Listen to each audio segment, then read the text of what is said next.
दोस्तों एक बार फिर से आपका स्वागत है हमारे इस YouTube चैनल पर। आज का वीडियो आपके लिए बहुत ही ज़्यादा ख़ास होने वाला है क्योंकि आज हम मास्टर वीडियो लेके आए हैं। साथ ही साथ इसका आपको PDF भी मिल जाएगा। आप अगर टेलीग्राम लिंक पे क्लिक करेंगे और आप टेलीग्राम से ज्वाइन होंगे तो आपको इसका PDF मिल जाएगा। और ये जो है प्राचीन, मध्यकालीन और आधुनिक तीनों से मैंने लिया है। देखिए प्रश्नों की संख्या 500 से भी ज़्यादा है, इसलिए थोड़ा सा आपको पेशेंस रखना होगा।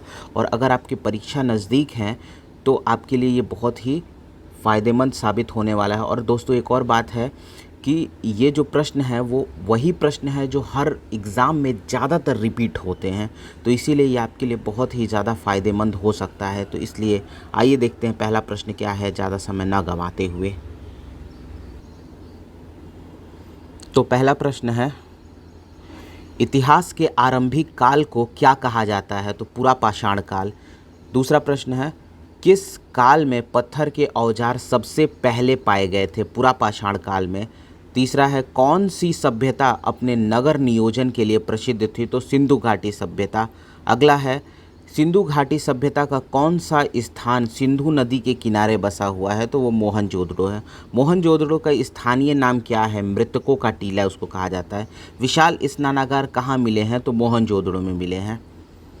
उसके बाद छठा प्रश्न है, सातवां प्रश्न है, देवी माता की पूजा से संबंधित थी सिंधु घाटी सभ्यता के साथ। लोथल नामक स्थल पर कौन सी सभ्यता का जहाजी मालघाट था? सिंधु घाटी का। सिंधु घाटी सभ्यता में कालीबंगा किसके लिए प्रसिद्ध था? मिट्टी के पात्र के लिए। वैदिक आर्यों का प्रमुख भोजन क्या था? दूध और इसके उत्पाद। वैदिक लोग, देखिए दूध और इसके उत्पाद के साथ साथ वैदिक आर्य जो थे वो और भी बहुत सारी चीज़ें लेते थे, जैसे वो लोग मांसाहारी भी हुआ करते थे। वैदिक लोगों द्वारा किस धातु का प्रयोग पहले किया गया? तांबा। किस तीन वेदों को संयुक्त रूप से वेद त्रयी कहा गया है? ऋग्वेद, सामवेद और यजुर्वेद, तीनों को कहा गया है।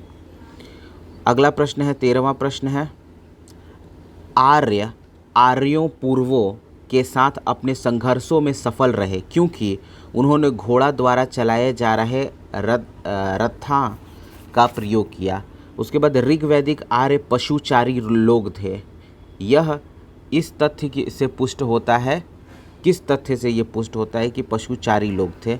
तो ऋग्वेद में गाय के अनेक संदर्भ में अधिकांश युद्ध गायों के लिए लड़े गए थे। पुरोहितों को दिए जाने वाले उपहार प्रायः गाय होती थी, न कि ज़मीन, तो इसीलिए ऐसा पता चलता है। उसके बाद 15वां प्रश्न है, आर्यन जनजातियों की प्राचीनतम बस्ती कहाँ थी? तो सप्त सिंधु में थी। उसके बाद राज्याभिषेक समारोह का विवरण किस में किया गया है? ऐतरेय ब्राह्मण में। राज्याभिषेक समारोह का विवरण ऐतरेय ब्राह्मण में किया गया है। अगला प्रश्न, प्रसिद्ध गायत्री मंत्र कहाँ से लिया गया है? ऋग्वेद से। किस विदुषी ने वाद विवाद में अजेय याज्ञवल्क्य को चुनौती दी है? गार्गी। उसके बाद है, गौतम बुद्ध का जन्म स्थान किसके द्वारा अंकित किया जाता है? अशोक मौर्य का रुमनदेई स्तंभ लेख में पता चलता है। प्रथम बौद्ध परिषद कहाँ आयोजित हुई थी? तो राजगृह में आयोजित हुई थी। बुद्ध का अर्थ क्या होता है? ज्ञान प्राप्ति। बौद्ध धर्म ने समाज के दो वर्गों को अपने साथ जोड़ा, एक महत्वपूर्ण प्रभाव छोड़ा। ये वर्ग थे स्त्री और शूद्रों को बौद्ध धर्म ने जोड़ा था अपने साथ। अगला प्रश्न है, बौद्ध धर्म किन मतों पर विश्वास करता है? दुनिया दुख से भरी है, यदि इच्छाओं पर काबू पा लिया जाए तो निर्वाण मिल जाएगा। लोगों को दुख उनकी इच्छाओं के कारण होता है। उसके बाद 24वां है, प्रारंभिक बौद्ध धर्म ग्रंथ की रचना किसने की थी? पाली पाठ ने किया था। किस में की गई थी, मतलब किस भाषा में की गई थी? तो पाली भाषा में की गई थी। ये प्रश्न है। भारत में सबसे बाद में उत्पन्न होने वाला बौद्ध धर्म का ग्रंथ है वामसातपाकसीनी। याद रखिएगा, वामसातपाकसीनी। बुद्ध को प्रबोध कहाँ प्राप्त हुआ? बोध गया में। उसके बाद इच्छा सब कष्टों का कारण है, इसका प्रचार करने वाला धर्म कौन है? बौद्ध धर्म है। इच्छा सब कष्टों का कारण है, बौद्ध धर्म में ऐसा बताया गया है। अगला प्रश्न देख लेते हैं, 27वां हो गया। 28वां महावीर कौन थे? तो 24वें तीर्थंकर थे। जैन धर्म की पहली तीर्थंकर किसे माना जाता है? ऋषभ देव को माना जाता है। जैन साहित्य को क्या कहते हैं? अंग कहते हैं जैन साहित्य को। दक्षिण भारत में प्रसिद्ध जैन केंद्र स्थित है श्रवण बेलगोला में। अगला प्रश्न 32वां, भारत में सबसे पुराना लोहा युग जुड़ा हुआ है। भारत में सबसे पुराना लोहा युग जुड़ा हुआ है, तो यहाँ पे इसका आंसर होगा चित्रित धूसर मृद भांडों के साथ। मगध के उत्थान के लिए कौन सा प्रथम शासक उत्तरदायी था? बिंबिसार उत्तरदायी था। प्राचीन काल में स्रोत सामग्री लिखने के लिए प्रयुक्त भाषा संस्कृत भाषा थी। अलेक्जेंडर सिकंदर और पोरस की लड़ाई झेलम नदी पर हुई। यहूदियों के धार्मिक पाठ का नाम क्या है? मूसा साहिब। महाभाष्य लिखा था पंतजलि ने। यूनानियों को भारत से बाहर किसने निकाला था? चंद्रगुप्त मौर्य ने। चंद्रगुप्त मौर्य का पुत्र बिंदुसार था। बिंदुसार के समय में अशांति कहाँ थी? तक्षशिला में। अशोक की प्रशासनिक नीति में भारी परिवर्तन किस घटना से आया? कलिंग युद्ध से।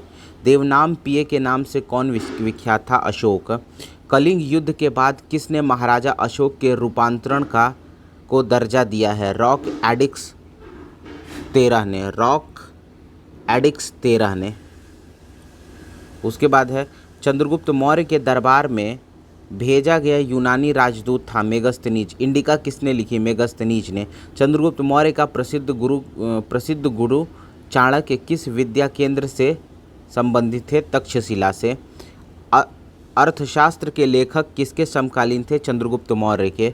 अशोक के शिलालेख किस लिपि में खुदे हुए हैं? ब्राह्मी लिपि में। किस प्रसिद्ध शासक को शिलालेखों का जनक कहा जाता है? अशोक को। अगला 50वां प्रश्न है मौर्य वंश के शासन के दौरान स्थानीय कौन था? जिला प्रशासक था। स्थानिक कौन था? तो जिला प्रशासक था। मौर्य वंश का अंतिम शासक कौन था? बृहद्रथ था। मिलिंद पन्हो क्या है? बौद्ध पाठ है। कुषाण काल में भारतीय और शैली के मिश्रण से विकसित कला विद्यालय को किस नाम से जाना जाता है? गंधार कला। ध्यान रखिएगा, कुषाण काल में भारतीय और शैली के मिश्रण से विकसित कला को गंधार कला बोला जाता है। कुषाण वंश के प्रसिद्ध राजा का नाम कनिष्क था। शक संवत किसने और कब शुरू किया? कनिष्क ने 78 ईस्वी में शुरू किया। उसके बाद फिर अगला प्रश्न आता है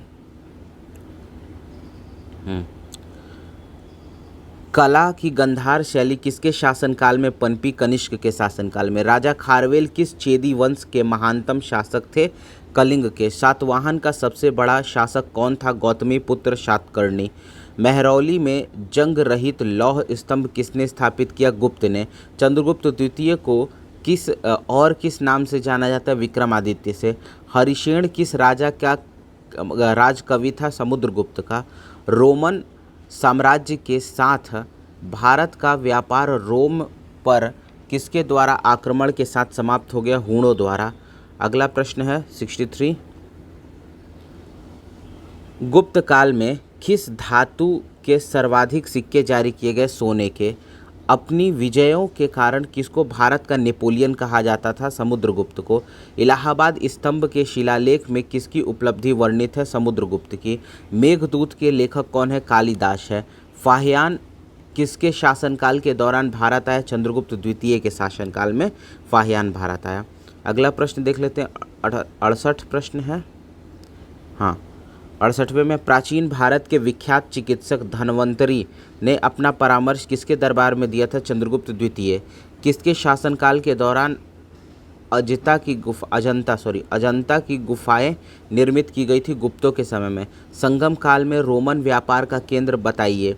तो अरिकामेडु था। रोमन व्यापार का केंद्र अरिकामेडु था। चोल राजा राजेंद्र ने कौन सी पदवी धारण की? पंडित चोल और मुंडीकोंड और गंगैकोंड 3 की उपाधि धारण की थी। चोल अभिलेखों में उल्लेखित भूमि की विभिन्न कोटियों के अनुसार किसको जैन संस्थानों को दान में दी गई? पल्लीचंदम। अगला प्रश्न देखिए 73वां है, किस चोल राजा ने लंका को पहले जीता था? राजराज प्रथम ने। उत्तर मेरूर शिलालेख से किसके प्रशासन से संबंधित जानकारी मिलती है? चोल से। चोल राजाओं का शासन था तमिलनाडु पर। राष्ट्रकूटों की प्रारंभिक राजधानी कौन सी थी? एलोरा।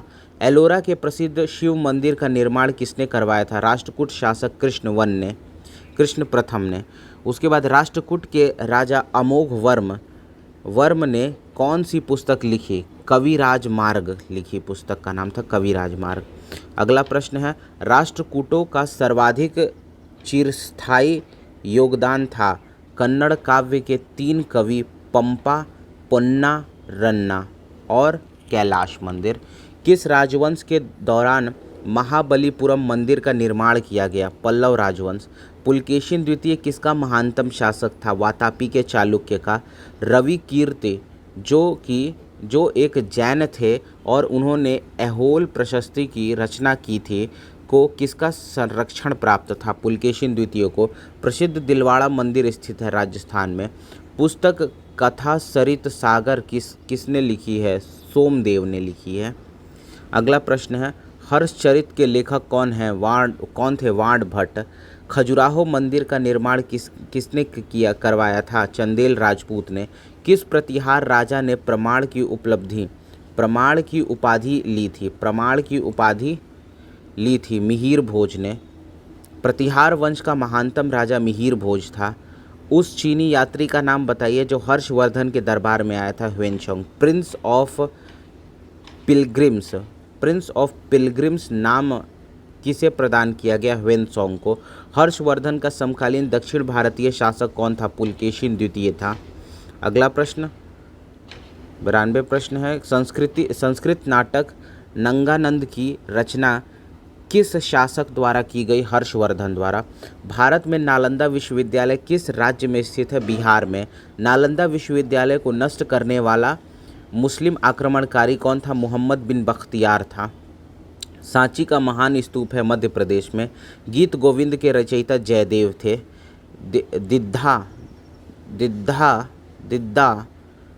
दिद्दा नाम की रानी ने भारत के किस भाग पर 980 से 1003 तक शासन किया? कश्मीर पर। अगला प्रश्न है 98, सिंध पर विजय प्राप्त करने वाले अरब सेना के सेनापति का नाम बताइए? मोहम्मद बिन कासिम। तराइन की दूसरी लड़ाई में पृथ्वीराज को किसने पराजित किया था? मोहम्मद गौरी ने। भारत का प्रथम मुगल बादशाह कौन था? बाबर था। तो दोस्तों 100 यहाँ पे प्रश्न कंप्लीट होते हैं। उम्मीद करते हैं आपको पसंद आ रहा होगा। अगर पसंद आ रहा हो तो लाइक शेयर वगैरह कर दीजिए। आइए अब देखते हैं प्रश्न नंबर 101वां, किस लड़ाई में मोहम्मद गौरी के लिए दिल्ली क्षेत्र खोल दिया गया? तराइन की दूसरी लड़ाई के लिए। दिल्ली सुल्तान का शासन कब प्रारंभ हुआ? यहाँ पे शासन होगा। दिल्ली सुल्तान 1206 ईस्वी में। अजमेर में 2.5 दिन का झोपड़ा किसने बनवाया? कुतुबुद्दीन ऐबक ने बनवाया था। अगला प्रश्न देख लेते हैं, किस शताब्दी में दिल्ली का कुतुब मीनार बनाया गया था? 13वीं शताब्दी में। दिल्ली के सुल्तान का पद संभालने से पहले बलबन किस सुल्तान का प्रधानमंत्री था? तो नसीरुद्दीन का था।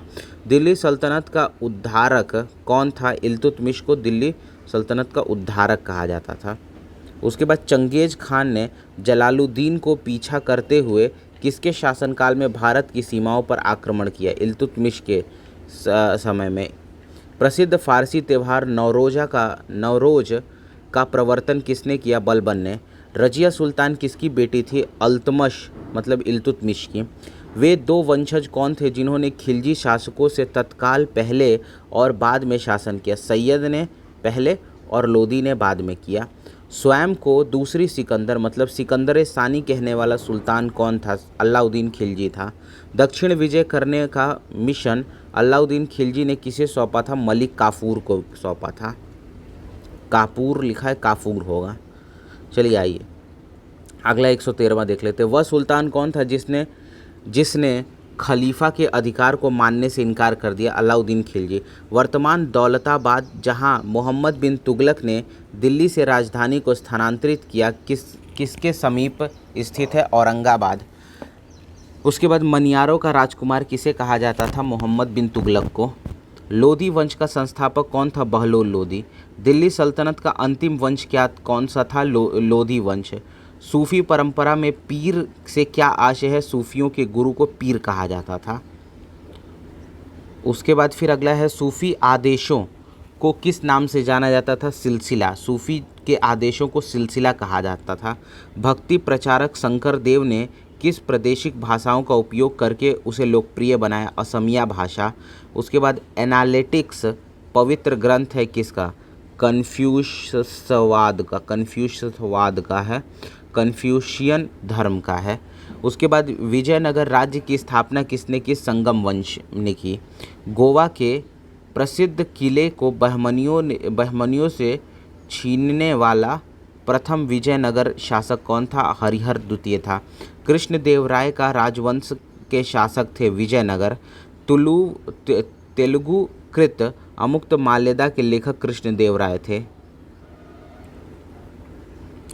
उसके बाद है, हम्पी के स्मारकों के समूह का निर्माण किसने किया? 1565 ईस्वी में।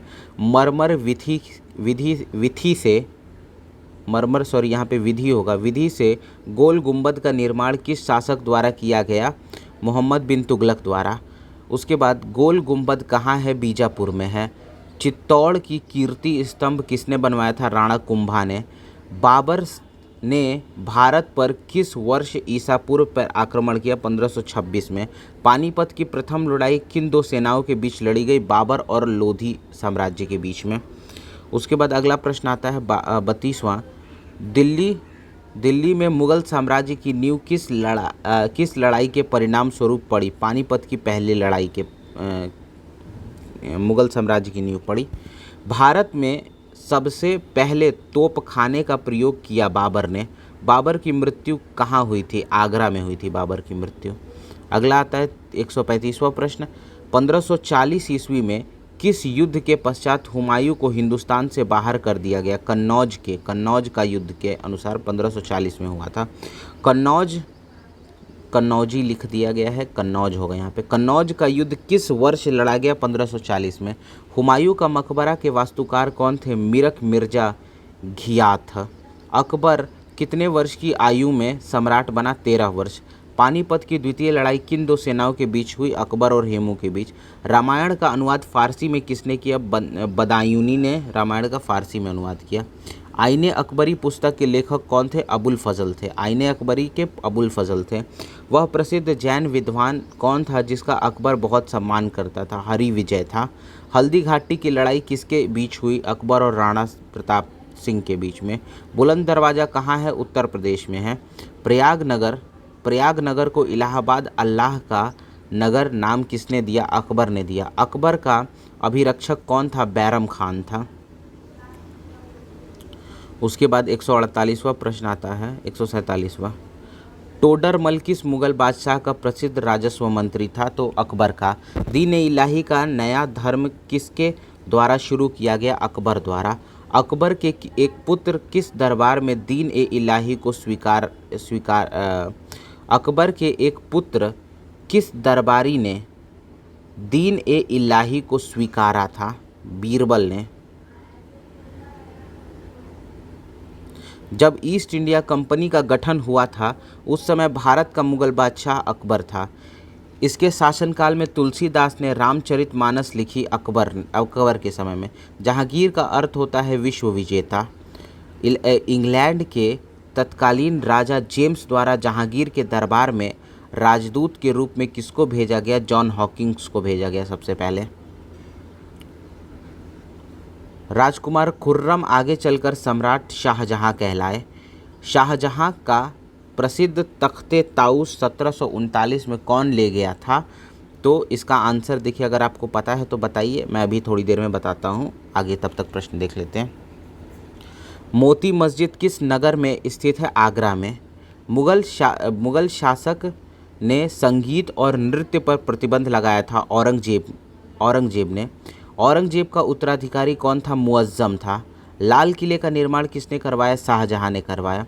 दोस्तों इसका जो सही आंसर होगा 155वें का, मुझे लगता है कि आपने सही आंसर चुन लिया होगा। 155वें का जो सही आंसर होगा वो होगा नादिर शाह। नादिर शाह इसका सही आंसर होगा। ठीक, अब आगे देखिए, मुगल भवनों में यहाँ तक हो गया था। लाल किले का निर्माण शाहजहाँ ने करवाया। मुगल भवनों में से किसमें यह अन्य विशेषता बताई जाती है कि वह लंबाई और चौड़ाई में बिल्कुल बराबर थी? ताजमहल के बारे में। ताजमहल के वास्तुकार कौन थे? उस्ताद अहमद लाहौरी थे। शेर खान ने हुमायूं को 1539 से 1540 में क्रमशः किन दो स्थानों पर पराजित किया? चौसा और कन्नौज में। उसके बाद 163 आता है, शेर शाह द्वारा निर्मित ग्रैंड रोड जिसको जीटी रोड भी कहा जाता है, पंजाब को किसके साथ जोड़ती है? पूर्व बंगाल के साथ। नाना फडणवीस का मूल नाम क्या था? बालाजी जनार्दन भानु। उस मराठा राजा का नाम बताइए जो औरंगजेब से बहादुरी से लड़ा? शिवाजी। शिवाजी को पकड़ने के लिए औरंगजेब द्वारा किस जनरल को भेजा गया? शाइस्ता खान को भेजा गया था। उसके बाद 1700 ईस्वी में राजा राम की मृत्यु के बाद मराठों ने मुगलों के विरुद्ध युद्ध उसकी वीर पत्नी डैश के नेतृत्व में रखा गया, ताराबाई के नेतृत्व में रखा गया मुगलों से अब युद्ध, जब इनकी मृत्यु हो गई थी उसके बाद। ओह, एक मिनट दोस्तों, ज़रा गड़बड़ हो गया इसमें। हो गया यहाँ तक, एक मिनट। चलिए, ताराबाई तक हो गया। अब आगे देखते हैं। शिवाजी के राज्य की राजधानी क्या थी? तो शिवाजी के राज्य की राजधानी रायगढ़ थी। शिवाजी के राज्य की राजधानी रायगढ़ थी। उसके बाद अगला प्रश्न देख लेते हैं इधर।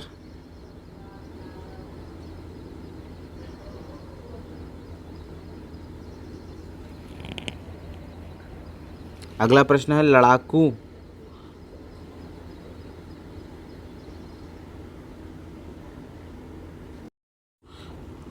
पेशवा कहा जाता था बाजीराव प्रथम को। लड़ाकू पेशवा बाजीराव प्रथम को कहा जाता था। पेशवाओं का संस्थापक कौन था? बालाजी विश्वनाथ। प्रथम आंग्ल मराठा युद्ध कौन सी संधि द्वारा समाप्त हुई? सालबाई की संधि। अंग्रेजों द्वारा कलकत्ता में निर्मित दुर्ग का नाम क्या रखा गया? Fort Williams.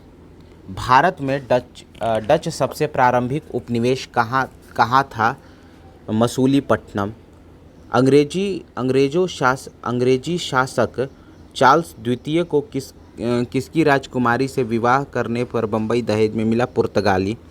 पुर्तगाली यात्री वास्को डिगामा का कालीकट आने पर भव्य स्वागत किसने किया था? जमोरियन ने किया था। अगला प्रश्न है, भारत में सबसे पहले आने वाले और सबसे बाद में जाने वाले कौन थे?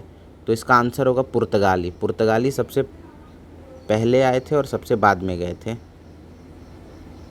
इसका आंसर पुर्तगाली। अगला, पुर्तगालियों द्वारा कालीकट से ले जाने वाला कालीकट के सूती कपड़े यूरोप के आमतौर पर क्या कहलाते थे? कैलिको कहलाते थे। किसके शासन के दौरान अंग्रेज किसानों को आसाम में क्या उगाने के लिए मजबूर करते थे? चाय। गुरु गोविंद सिंह द्वारा खालसा पंथ की स्थापना किस वर्ष 1699 में की गई? गुरु नानक का जन्म किस स्थान पर हुआ? तलवंडी में हुआ। गुरु नानक का उत्तराधिकारी कौन था? गुरु अंगद था। सिखों का अंतिम गुरु कौन था? गुरु गोविंद सिंह। सिखों के अंतिम गुरु गोविंद सिंह जी थे। अगला प्रश्न है, रणजीत सिंह को राजा की उपाधि जमान शाह ने दिया। नादिर शाह के आक्रमण के समय दिल्ली का शासक मोहम्मद शाह था। अवध के स्वायत्त राज्य का संस्थापक कौन था? सआदत खान था। टीपू सुल्तान कहाँ का शासक था? मैसूर का। तथा कथित काल कोठरी दुर्घटना किस बात का उल्लेख करती थी? 123 अंग्रेजों को एक छोटे से कमरे में तथा कथित कैद किया गया, जिसके परिणाम स्वरूप उनमें से अधिकांश की मृत्यु हो गई। इससे संबंधित है 1700। और ये दिया था, बताया था ये कि इतने लोगों की मृत्यु हुई, हॉलवेल नाम का एक व्यक्ति था, उसने बताया था। 1757 में प्लासी के युद्ध में सिराजुद्दौला के साथ किसने विश्वासघात किया था? मीर जाफर ने किया था। अगला प्रश्न है, प्लासी की लड़ाई किसके बीच लड़ी गई थी? सिराजुद्दौला और रॉबर्ट क्लाइव के बीच में। पुर्तगाली संस्कृति के अवशेष भारत में कहाँ पाए गए हैं? गोवा में। किस युद्ध से भारत में फ्रांसीसियों के भाग्य का निर्णय हुआ था? वंडीवाज की लड़ाई। स्वामी दयानंद सरस्वती ने प्रथम आर्य समाज 1875 में कहाँ स्थापित किया? बम्बई में। औपनिवेशिक भारत में आर्य समाज स्थापित करने वाले कौन थे? आर्य समाज की स्थापना करने वाले कौन से? स्वामी दयानंद सरस्वती। उसके बाद रामकृष्ण मिशन की स्थापना विवेकानंद ने किया। अगला प्रश्न है अंग्रेजों ने भारत में अंग्रेजी को शिक्षा का माध्यम कब बनाया? 1835 में। अलीगढ़ आंदोलन का संस्थापक कौन सा? सर सैयद अहमद खान। नए भारत का पैगंबर किसे कहा जाता था? राजा राम मोहन राय को। ब्रह्म समाज के संस्थापक राजा राम मोहन राय। प्रार्थना समाज के संस्थापक आत्माराम पांडुरंग। वह आयोग जिसने सबसे पहले भारत में प्राथमिक एवं माध्यमिक शिक्षा पर ध्यान दिया? चार्ल्स आयोग था नाम उसका। नेक्स्ट है 201। 19वीं शताब्दी में सबसे पहले शुरू किया जाने वाला सुधार आंदोलन कौन था? ब्रह्म समाज। सत्यशोधक समाज की स्थापना किसके द्वारा की गई? ज्योतिबा फूले। वर्षों पहले हमने नियति के साथ एक वादा किया था और अब वह वादा पूरा करने का समय आ गया। ये शब्द 14 अगस्त 1947 की रात को किसने कहा था? जवाहरलाल नेहरू ने। किसने कहा था कि स्वाद का वास्तविक स्थान जिह्वा नहीं बल्कि मन है? महात्मा गांधी ने। किसने कहा था कि सत्य परम तत्व है और वह ईश्वर है? महात्मा गांधी ने कहा था। उसके बाद अगला प्रश्न है 206। फ्रांसीसी नेताओं में से किसको महान वृद्ध पुरुष या फिर वयोवृद्ध पुरुष कहा जाता है? दादा भाई नौरोजी को। ब्रिटिश संसद का सदस्य बनने वाले पहले भारतीय कौन थे? दादा भाई नौरोजी थे। उसके बाद है भारत से ब्रिटेन की ओर संपत्ति का अपवहन का सिद्धांत किसने प्रतिपादित किया? दादा भाई नौरोजी ने। जब महात्मा गांधी की हत्या हुई तब किसने कहा था कोई विश्वास नहीं करेगा कि ऐसे शरीर और आत्मा वाला कोई आदमी कभी इस धरती पर चला था? Albert Einstein. उसके बाद है करेंगे या मरेंगे। गांधी जी ने राष्ट्र को यह मंत्र किस जन आंदोलन के अवसर पर दिया? भारत छोड़ो आंदोलन के समय में। उसके बाद 211वां प्रश्न है इनकलाब जिंदाबाद का नारा किसने दिया था? भगत सिंह ने। राष्ट्र संघर्ष के दौरान प्रसिद्ध समाचार पत्र केसरी का संस्थापक व संपादक लोकमान्य तिलक थे। गांधी जी ने किस धर्म ग्रंथ को अपनी माता कहा है? भगवद गीता को। मौलाना अबुल कलाम आज़ाद ने 1912 में एक उर्दू साप्ताहिक अल हिलाल शुरू किया, किंतु सरकार द्वारा उस पर प्रतिबंध लगा दिया जाने के बाद अल बगाल की स्थापना 1915 में हुई। स्वराज मेरा जन्मसिद्ध अधिकार है और मैं इसे पाकर रहूँगा, यह नारा लोकमान्य तिलक का है। फ्रंटियर गांधी पद के साथ किसका संबंध है? खान अब्दुल गफ्फार खान का। उसके बाद आता है लेडीज विद द लैम्प के नाम से कौन विख्यात थी? Florence Nightingale.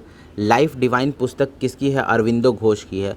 The loyal Mohammedans of India किसका एक समाचार पत्र है? सैयद अहमद खान का।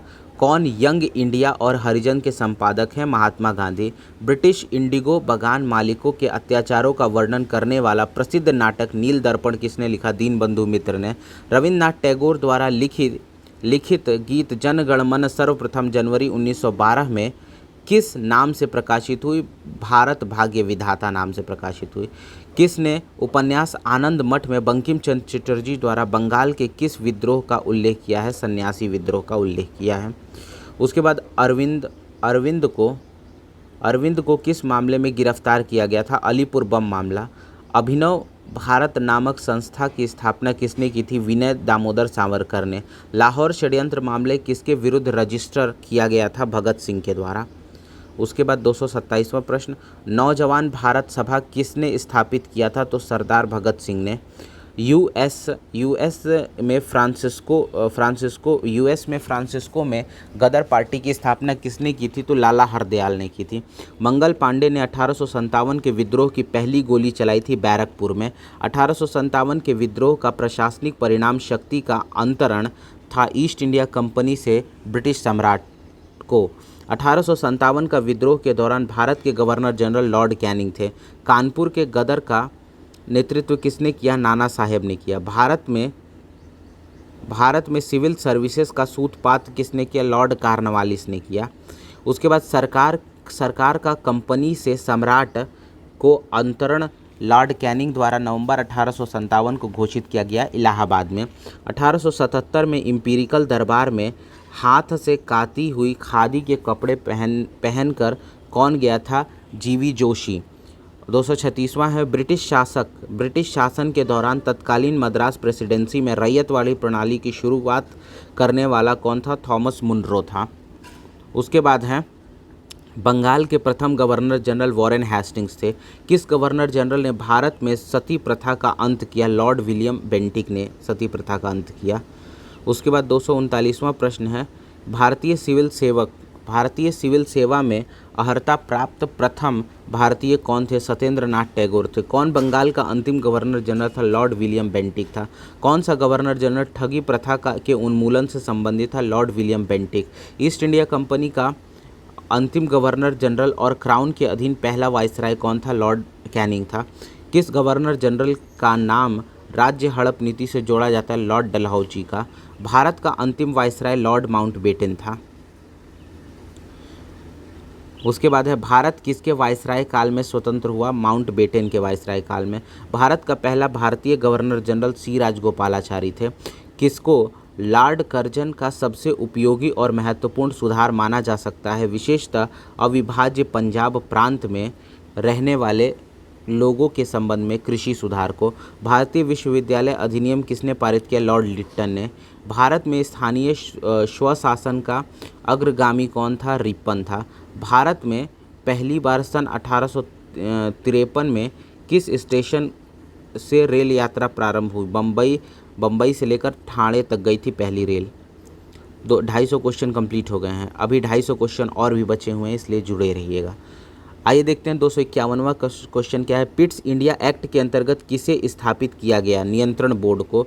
कलकत्ता में उच्चतम न्यायालय की स्थापना किसके द्वारा की गई थी? 1773 के विनियामक अधिनियम द्वारा। सांप्रदायिक निर्वाचन क्षेत्रों की पद्धति की शुरुआत भारत में किसके द्वारा की गई? 1909 के मिंटो मार्ले सुधार के द्वारा। किस अधिनियम की महत्वपूर्ण विशेषता प्रांतीय स्वायत्तता थी? 1935 के अधिनियम की थी। अगला प्रश्न है 1919 अधिनियम में द्विशासन धारणा को जिस व्यक्ति से परिचित कराया गया वो थे मॉन्टेग्यू। 1921 में नरेंद्र मंडल या चैम्बर्स ऑफ प्रिंसेस किसके द्वारा आरंभ की गई? ड्यूक ऑफ कैनॉट द्वारा। गवर्नमेंट ऑफ इंडिया एक्ट 1935 किस पर आधारित था? साइमन कमीशन पर। पंजाब में कृषि आंदोलन आयोजित करने के लिए लाला लाजपत राय को किस वर्ष निर्वासित करके मांडले जेल भेजा गया? 1907 में। महात्मा गांधी जी के विदेशी वस्तुओं के बहिष्कार के आंदोलन का लक्ष्य क्या था? कुटीर उद्योगों को प्रोत्साहन देना। अगला प्रश्न है भारत को अधिकार क्षेत्र का दर्जा किस तारीख को मिली? 15 अगस्त 1947। गांधी जी सच्चे समर्थक थे कुटीर उद्योग के। किसकी विफलता के बाद स्वराज पार्टी बनाई गई थी? असहयोग आंदोलन की विफलता के बाद। मोतीलाल नेहरू और चित्तरंजन दास संस्थापक थे स्वराज पार्टी के। लंदन में गोलमेज सम्मेलन का आयोजन किसकी चर्चा के लिए किया गया? भारत का भावी संविधान। कांग्रेस की पहली महिला अध्यक्ष श्रीमती एनी बेसेंट बनी। जब स्वतंत्रता की माउंटबेटन योजना स्वीकार की गई उस समय भारतीय राष्ट्रीय कांग्रेस के अध्यक्ष आचार्य जेबी कृपलानी थे। सुभाष चंद्र बोस ने भारतीय राष्ट्रीय कांग्रेस से निकलने के बाद किस पार्टी की स्थापना की? फॉरवर्ड ब्लॉक की।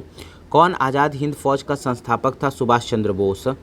12 अप्रैल 1944 को सुभाष चंद्र बोस ने एक नगर में भारतीय राष्ट्रीय सेना का झंडा फहराया था। वह नगर इस समय किस राज्य शासित प्रदेश में है? मणिपुर में। भारतीय राष्ट्रीय कांग्रेस के पहले अधिवेशन में कितने प्रतिनिधियों ने भाग लिया था? 72 प्रतिनिधियों ने भाग लिया था।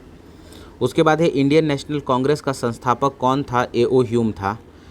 खिलाफत आंदोलन 2 बार लिखा गया है, एक ही बार पढ़ना है। खिलाफत आंदोलन किसको अपमानित करने के खिलाफ विरोध करने के लिए प्रारंभ किया गया था? टर्किश खलीफा के। 1916 में भारतीय राष्ट्रीय कांग्रेस और मुस्लिम लीग एक दूसरे के निकट आ गए थे लखनऊ में। गरम दल के बीच फूट कहाँ पर और किस वर्ष पड़ी थी? 1907 में कांग्रेस के सूरत अधिवेशन में। लाला लाजपत राय किसके विरुद्ध प्रदर्शन कर रहे थे, प्रदर्शन होगा, लाला लाजपत राय किसके विरुद्ध प्रदर्शन कर रहे थे जब वे पुलिस के नृशंसता का शिकार हो गए? तो यहाँ पे होगा साइमन कमीशन। पूना समझौता महात्मा गांधी और किसके बीच हुआ? B.R. अम्बेडकर के बीच हुआ। उसके बाद होम रूल लीग की स्थापना की गई थी प्रथम विश्व युद्ध के दौरान। मुस्लिम लीग की स्थापना किस वर्ष हुई? 1906 में। भारत के राष्ट्रवादी नेता के साइमन कमीशन का बहिष्कार किया था क्योंकि साइमन कमीशन के सभी सदस्य अंग्रेज थे। सर्वेंट्स ऑफ इंडिया सोसाइटी के संस्थापक कौन थे? G.K. गोखले थे। कलकत्ता, मद्रास और बम्बई में उच्च न्यायालय किस वायसराय के कार्यकाल में अस्तित्व में आया? लॉर्ड कैनिंग के समय में आया अस्तित्व में। उसके बाद 282 वाला प्रश्न जो है, बाल गंगाधर तिलक किसे अपना राजनीतिक गुरु मानते थे? दादा भाई नौरोजी को। गांधी इरविन समझौते पर हस्ताक्षर कब हुआ? 5 मार्च 1931 को। उस राज्य पुनर्गठन आयोग का अध्यक्ष कौन था जिसने भाषाई आधार पर राज्यों का पुनर्सीमांकन करने की सिफारिश दी? फजल अली। गांधी जी किसकी रचनाओं से प्रभावित थे? लियो टॉल्स्टॉय की। सत्याग्रह शब्द का निर्माण किया गया गांधी जी द्वारा। गांधी जी से दक्षिण अफ्रीका में मिलने के लिए कौन गया था? गोपाल कृष्ण गोखले गए थे।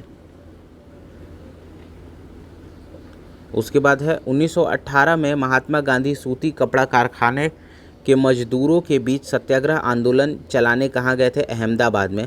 महात्मा गांधी ने किस आंदोलन से भारतीय राजनीति में प्रवेश किया था? चंपारण आंदोलन से। गांधी जी की अध्यक्षता में एक बार AICC अधिवेशन कहाँ आयोजित किया गया? बेलगाम में। नमक सत्याग्रह कहाँ पर समाप्त हुआ? दांडी में।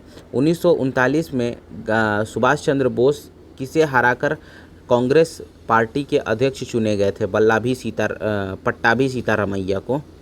उसके बाद है भारत में कैबिनेट मिशन किस लिए भेजा गया था? शक्ति के अंतरण के लिए, एक संवैधानिक व्यवस्था निश्चित करने के लिए। 1942 में भारत छोड़ो आंदोलन आरंभ करने के लिए कौन सा मुख्य कारण था? क्रिप्स मिशन की विफलता। भारत छोड़ो आंदोलन 1942 में किस महीने शुरू किया गया था? अगस्त महीने में।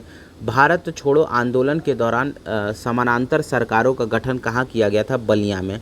चौरी चौरा कांड के बाद महात्मा गांधी ने स्थगित कर दिया था असहयोग आंदोलन को। भारतीय राष्ट्रीय कांग्रेस में असहयोग का अपना प्रसिद्ध प्रस्ताव 1920 में कहाँ आयोजित अपने अधिवेशन में पारित किया गया? कलकत्ता में। सत्याग्रह के प्रमुख स्वरूप क्या था? सत्याग्रह का प्रमुख स्वरूप क्या था? तो सविनय अवज्ञा तथा बहिष्कार करना। तीन, यहाँ पे 3 प्रमुख स्वरूप क्या थे? 3 होगा। 3 प्रमुख स्वरूप थे, असहयोग, सविनय अवज्ञा और बहिष्कार।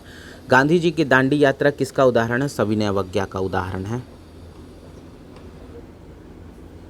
दोस्तों यहाँ पे हमारा 300 प्रश्न कंप्लीट होता है और 300 प्रश्नों के बाद हम लोग 301वें प्रश्न पे चलने वाले हैं। तो इससे पहले कि अगर आपने चैनल को सब्सक्राइब नहीं किया है, लाइक नहीं किया है, तो प्लीज़ कर दीजिएगा क्योंकि इतने प्रश्न बहुत ही मुश्किल से हो पाते हैं। आइए अब अगला प्रश्न देखते हैं। 301वां प्रश्न, नमक सत्याग्रह किस सन में प्रारंभ हुआ? 1930 में। नमक कानून के उल्लंघन से गांधी जी ने एक आंदोलन शुरू किया था, उसका नाम था सविनय अवज्ञा आंदोलन। भारतीय राष्ट्रीय कांग्रेस के किस सत्र में पूर्ण स्वराज की घोषणा की गई थी? लाहौर में। स्वतंत्र भारत के प्रथम अध्यक्ष कौन थे? जीवी मावलंकर थे। सर्वोदय की अवधारणा के संस्थापक कौन थे? महात्मा गांधी थे। क्रिस्टोफर कोलंबस कहाँ का था? जिनोवा का था। उसके बाद अहस्तक्षेप नीति का अर्थ है क्या है? तो इसका अर्थ होता है कुछ प्रतिबंधों को हटा देना, अहस्तक्षेप की नीति में। उसके बाद फिर 308वां प्रश्न है। 308वां प्रश्न है, बनारस हिंदू विश्वविद्यालय की स्थापना किसने की थी? तो मदन मोहन मालवीय जी ने किया था। जहाँ कानून नहीं वहाँ स्वतंत्रता नहीं, यह किसने कहा था? जॉन लॉक ने कहा था। लोकतांत्रिक समाजवाद की विधियाँ हैं समझाना और प्रचार करना। चीन की ग्रेट वाल का निर्माण किसने कराया था? शी हुयांग टी ने। रूस के पॉपुलिस्ट आंदोलन अराजकतावाद के सह संस्थापक सदस्य कौन थे? मिखाइल बैक्यूनिन थे। कार्ल मार्क्स की पुस्तक दास कैपिटल प्रकाशित हुई थी 1867 में। उसके बाद है किस लड़ाई में नेपोलियन फ्रांस की अंतिम हार हुई। नेपोलियन फ्रांस की अंतिम हार हुई ट्राफलगर की लड़ाई में। किसके पतन से फ्रेंच क्रांति का आरंभ हुआ। बास्तील के।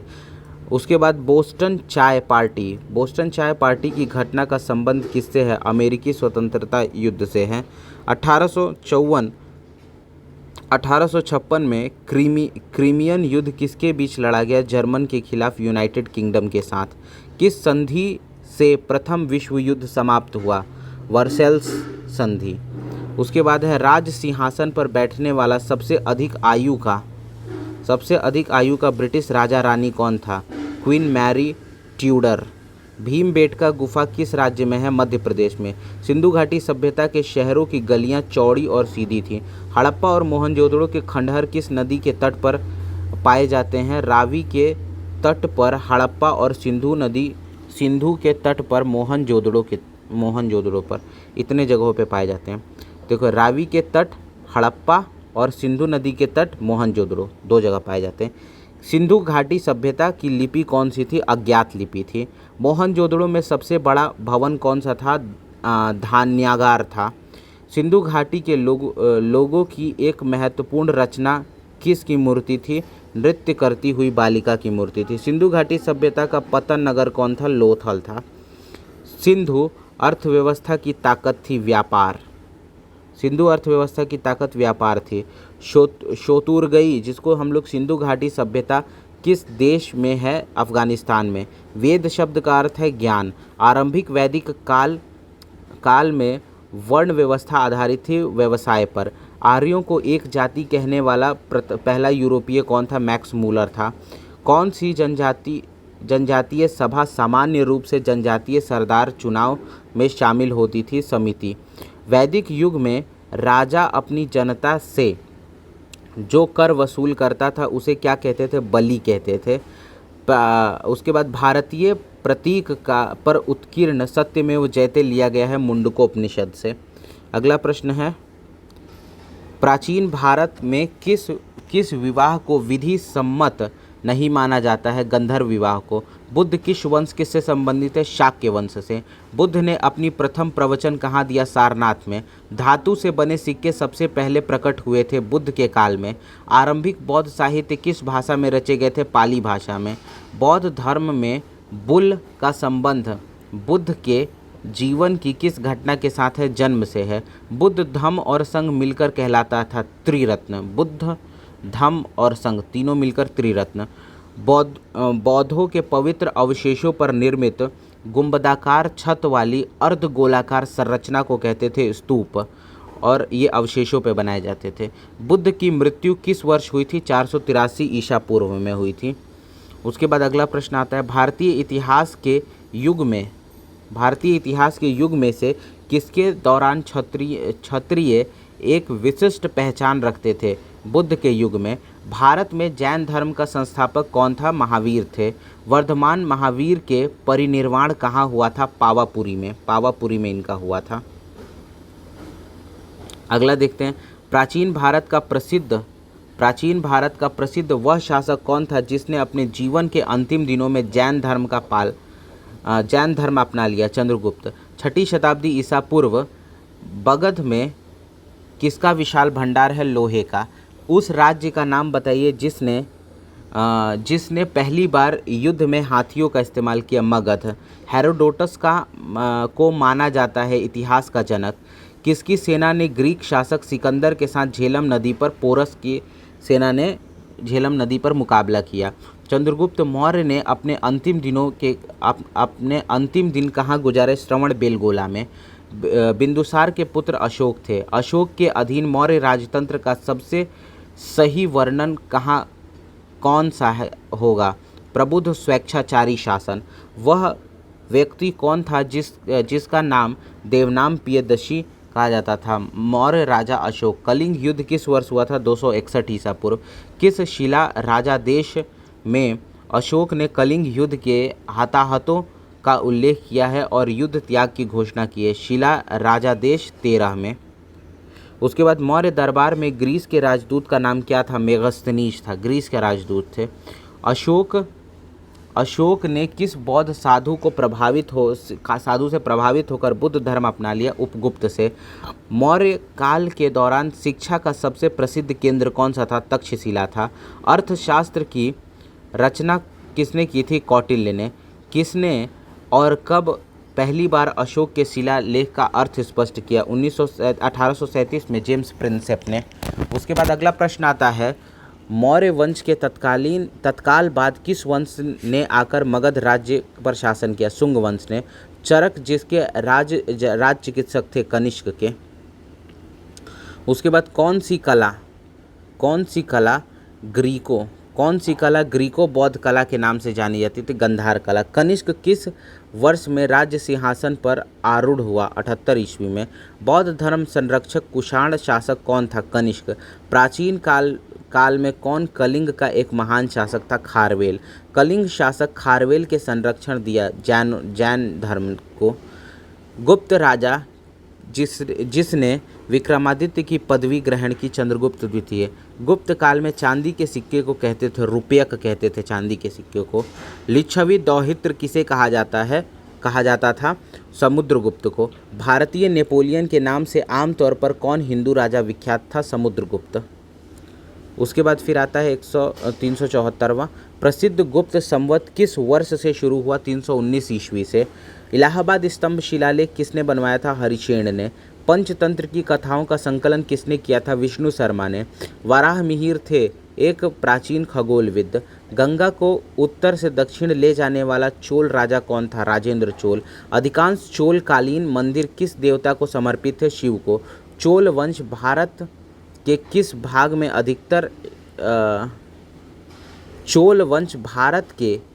भाग में अधिकतर शासन करते थे? तो इसका सही आंसर क्या हो सकता है बताइए? चोल वंश भारत के किस भाग में? तो दक्षिण भाग में। तो इसका आंसर दक्षिण भाग होगा। अगला प्रश्न 381 होगा, किस चोल शासक ने श्रीलंका के उत्तरी भाग को जीतकर अपने साम्राज्य का एक प्रांत बनाया था? राजराज ने। किस चोल शासक ने अपनी राजधानी गंगईकोंड चोलपुरम का निर्माण किया था? राजेंद्र वन ने। प्राचीन चोल साम्राज्य की राजधानी उरैयूर थी। एलोरा में कैलाशनाथ मंदिर का निर्माण किसने किया था? कृष्ण प्रथम ने। एलोरा में गुफाएं और शैलकृत मंदिर हिंदू, बौद्ध और जैन महाबलीपुरम के सप्त पैगोडा किसके द्वारा संरक्षित कला के साक्षी हैं? पल्लवों द्वारा।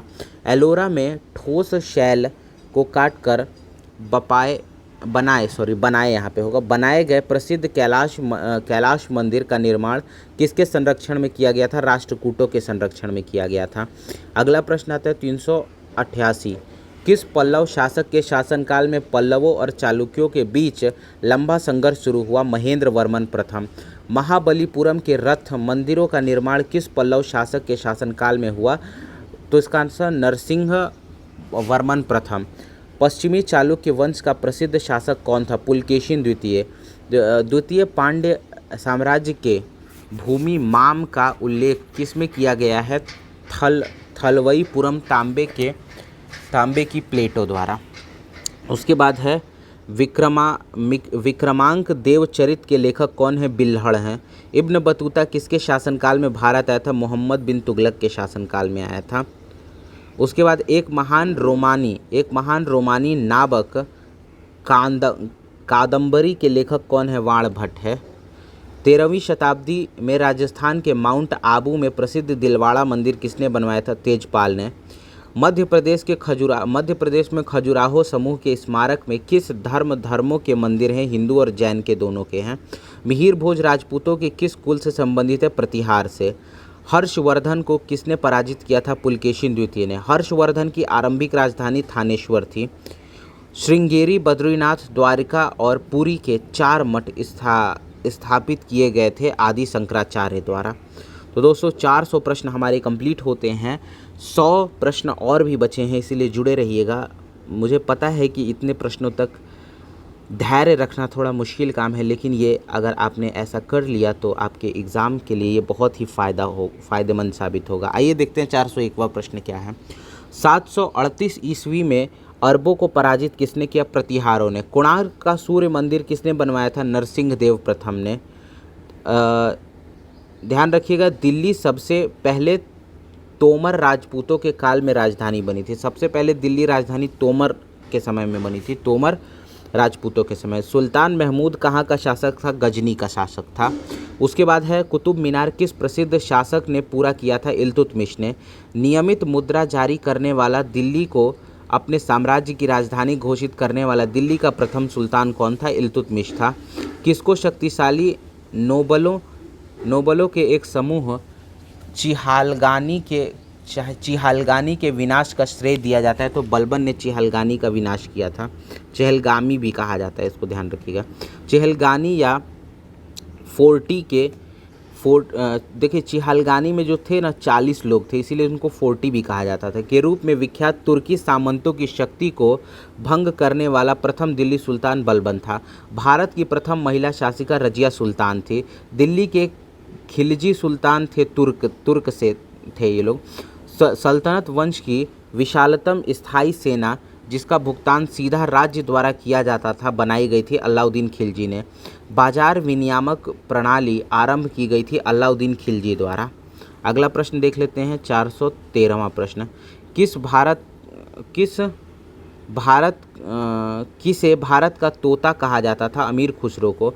किस कारण से मोहम्मद बिन तुगलक असफल व्यक्ति था? वह व्यवहारिक राजनेता नहीं था। भारत में चमड़े का प्रतीक मुद्रा किसने प्रारंभ किया था? मोहम्मद बिन तुगलक ने। ब्राह्मण को भी जजिया लगाने वाला दिल्ली सुल्तनत का कौन था? फिरोज शाह तुगलक था। यात्री इब्न बतूता कहाँ से आया था? मोरक्को से आया था। कुतुब मीनार को जैसे हम आज भी देखते हैं, अंततः पुनर्निर्माण किया गया था फिरोज शाह तुगलक द्वारा। अंततः मतलब सबसे लास्ट में इसी ने निर्माण किया, और जैसा आज दिखता है वैसा ही निर्माण किया था। किस वंश के सुल्तानों ने सबसे अधिक समय तक शासन किया? तुगलक वंश के सुल्तानों ने। भारत में तुगलक वंश के बाद कौन सा वंश आया? सैयद वंश आया। दिल्ली सल्तनत का राज्यकाल कब समाप्त हुआ? 1526 में। सल्तनत काल में किस कला की उन्नति सर्वाधिक हुई? स्थापत्य कला की। सूफी आंदोलन मूलतः कहाँ से प्रभावित था? फारस या फिर पर्शिया से। अमीर खुसरो का संगीतज्ञ कौन था? सूफी संत, फारसी तथा हिंदी का लेखक और विद्वान इतिहासकार। अगला प्रश्न है, अलवार संतों का आविर्भाव किस आधुनिक राज्य में हुआ? तमिलनाडु में। शिवाजी के समसामयिक मराठा संत का नाम था संत तुकाराम। विजयनगर के शासकों ने प्रोत्साहित किया तमिल, तेलुगु और संस्कृत को।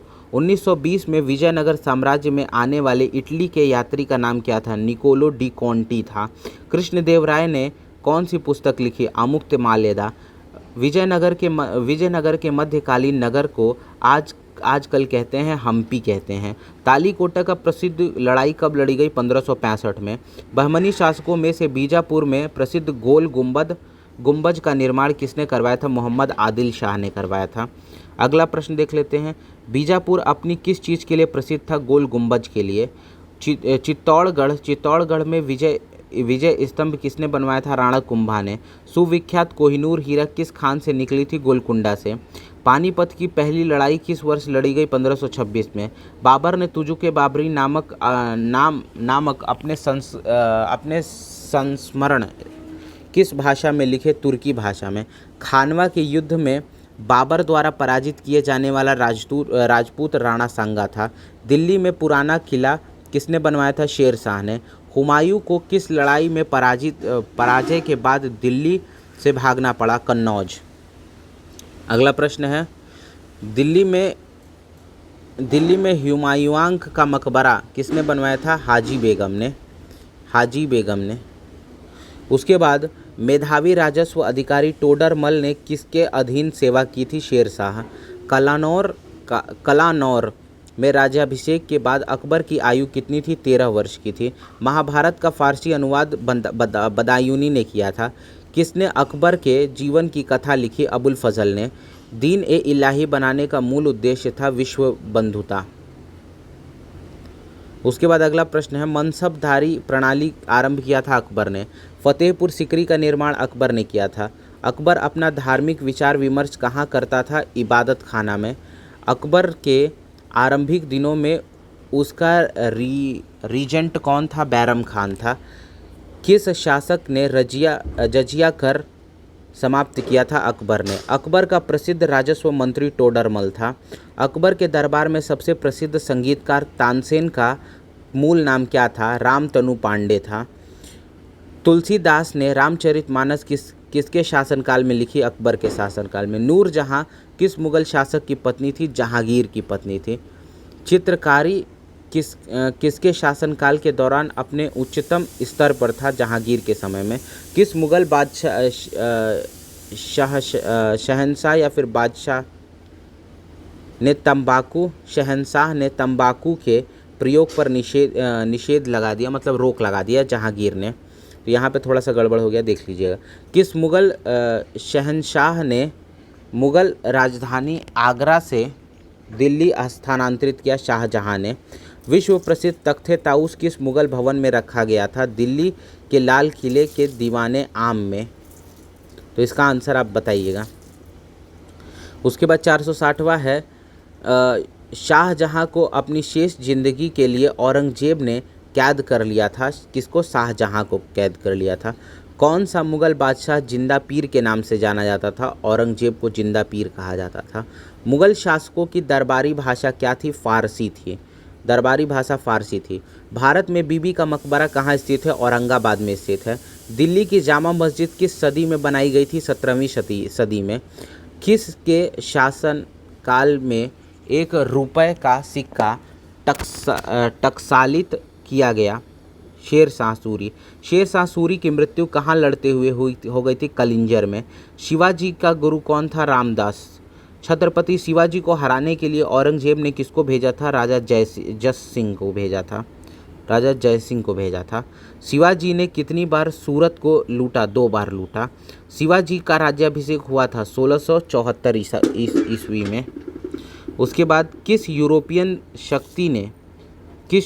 शक्ति ने शिवाजी ने गोला और बारूद प्राप्त किया था? फ्रांसीसियों, पुर्तगाली और अंग्रेजों से खरीदी थी। नाना साहेब के नाम से कौन जाना जाता था? बालाजी बाजीराव।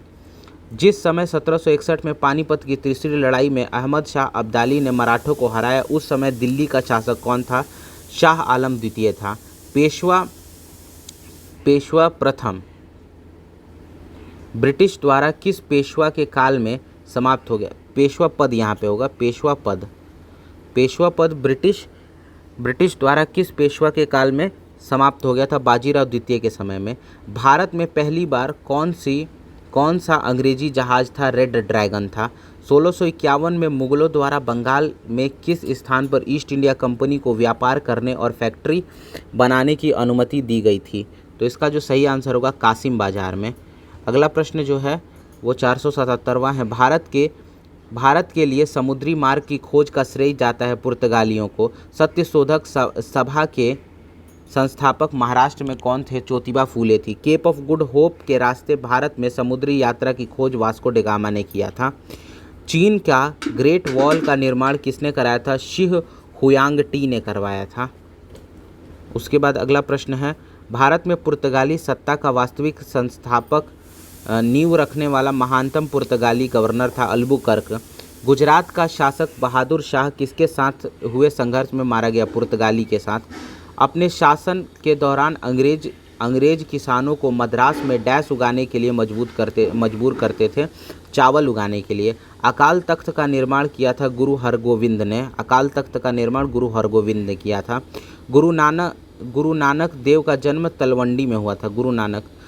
किस सिख गुरु ने स्वयं को सच्चा बादशाह कहा था? गुरु अर्जुन देव ने कहा था। उसके बाद रणजीत सिंह की राजनीतिक राजधानी लाहौर किस नगर को उसकी धार्मिक राजधानी बनाया गया था? अमृतसर को। किस गवर्नर जनरल ने रोपड़ में रणजीत सिंह का बड़े सम्मान से स्वागत किया? विलियम बेंटिक ने।